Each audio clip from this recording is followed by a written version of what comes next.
ఇక వాడోడు వీడోడు కాయగూరలు ముచ్చట్లు చెప్పిన ఉంటారు కొంతమంది. అసలు టీఆర్ఎస్ పార్టీ ఉండదట అంటాడు, విలీనం అయిపోతుందట, అయిపోయిందట, మాట ముచ్చట అయిపోయిందట. ఇప్పుడు కవిత గారు జైల్లో ఉన్నది, నేను అన్నాను పార్టీ వర్కింగ్ ప్రెసిడెంట్ను, మీదకెళ్ళి కవిత అన్నాను, మరి నేను పోయి ఢిల్లీలో లాయర్లను కలవద్దా, బెయిల్ ముచ్చట మాట్లాడద్దా, అవసరమైతే 4 రోజులు ఉండి ఏమవుతుందో విచారించొద్దా, అమ్మాయిని కలిసి ధైర్యం చెప్పొద్దా? గా పని మీద నేను పోతానట, వీడు బీజేపీలో కాలు మొక్కిండు, చీకట్ల బేరం చేసుకున్నాడు, మాకేం కర్మ? నిజంగా చీకట్ల బేరాలు చేసుకుంటే ఇలా కరెక్ట్గా 150 రోజులు కవిత జైలు ఉండి, కరెక్ట్గా మార్చి 15 నాడు అరెస్ట్ చేశారు, ఇలా 150 రోజులు.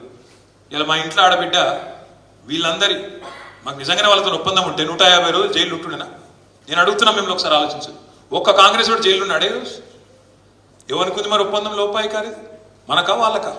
మన ఇంటి ఆడబిడ్డని జైల్లో పెడితే కూడా మనం కొట్లాడుతున్నాం. ఒప్పందం లేదు, మన్ను లేదు, విలీనం లేదు, ఏది లేదు. ప్రజల్లో లీనమై పనిచేద్దాం.